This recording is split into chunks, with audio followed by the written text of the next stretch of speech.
भारत के महान स्पिनर बिशन सिंह बेदी का आज निधन हो गया। बताते चले 49 साल की उम्र में उन्होंने अंतिम सांस ली, जिस पर उत्तर प्रदेश के उप मुख्यमंत्री ब्रजेश पाठक ने कहा, मैं स्वर्गीय बिशन सिंह बेदी के निधन पर शोक संवेदना व्यक्त करता हूं। उन्होंने दुनिया में भारत का नाम रोशन किया था। वह अद्भुत खिलाड़ी थे। मैं ईश्वर से प्रार्थना करता हूं कि उनके परिवार को असहनीय पीड़ा सहने की ताकत प्रदान करे।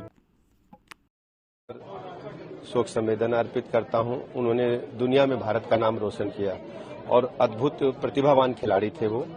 और मुझे अच्छी तरह याद है उनके खेल को, जब वो मैदान पर उतरते थे पूरे भारत के लोग, दुनिया के लोग क्लैपिंग करते थे। और अद्भुत खेल का प्रदर्शन उन्होंने अपने जीवन काल, जब तक वो ग्राउंड पर रह किया, उसके बाद भी हमेशा खेल खिलाड़ियों को, क्रिकेट को आगे बढ़ाते रहे। मैं श्रद्धा सुमन अर्पित करता हूं और ईश्वर से प्रार्थना करता हूं उनके परिवार को असहनीय पीड़ा को सहने की ताकत प्रदान करें और उन्हें अपने सी चरणों में स्थान दें।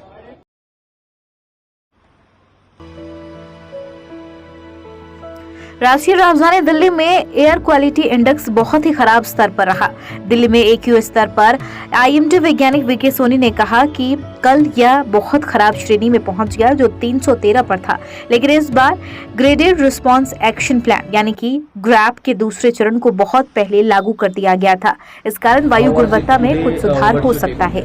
Yesterday it reached in a very poor category. That was air quality index was at 313. But this time this GRAP stage 2 was implemented much earlier, and because of that I think there will be some improvement in air quality, and but our forecast is that the air quality will remain in very poor category till 2060. What's the air quality index says today? Today it is close to the 300 level. But we hope that the measures that have been taken under GRAP 2 will benefit the air quality. How you see?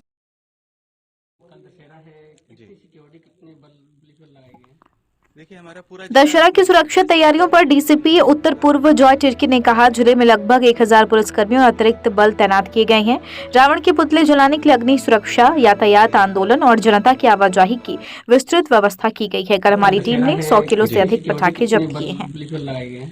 देखिए, हमारा पूरा जिला इसमें involve है। जो local mobilisation है करीब 1000 आदमियों की है। सिपाही से लेकर DCP तक सभी के लिए एक व्यापक अरेंजमेंट है और हमने इंश्योर किया है कि हर आदमी का एरिया ऑफ रिस्पांसिबिलिटी और उसका डिप्लॉयमेंट सोच समझ के किया जाए। तो बीट लेवल पे, थाने लेवल पे, सब डिवीजन लेवल पे और जिले लेवल पे। इसके अलावा हमें अतिरिक्त फोर्स बाहर से मिली है, आउटर फोर्स, जो कि पिछले 10 दिन से ही हमारे साथ में एक कंपनी में एक प्लेटून फीमेल है। और इसके अलावा भी हमने कुछ रिक्वेस्ट किया है PHQ से, होपफुली कल मिल जाएगा। मेरे यहाँ 5 बड़े रामलीला हैं और बाकी छोटे छोटे काफी सारे हैं, टोटल मिला के 23 हो जाते हैं। और दुर्गा पूजा है 3, तो दुर्गा पूजा का उतना नहीं है, वो इजीली मैनेज हो जाएगा। पर रावण दहन है कल, उसको लेके हम लोगों ने काफी डिटेल्ड एक अरेंजमेंट निकाला हुआ है, जिसमें फायर सेफ्टी हैजर्ड्स, ट्रैफिक का अरेंजमेंट, पब्लिक कितनी दूर रहेगी, जो सेफ्टी एरिया है कहाँ रहेगा, कहाँ पे एक रावण जल रहा है, कहाँ पे 3 उसमें पुतले जलाए जाएंगे, एफिजी बर्निंग। तो वो सारी चीजें हम लोग ध्यान में रख रहे हैं। इसके साथ साथ एक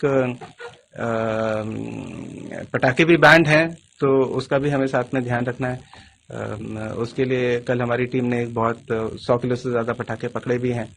तो सारा जिला सेंसिटाइज्ड है इस मामले को लेके और हम लोग इसको अच्छे से कल करेंगे।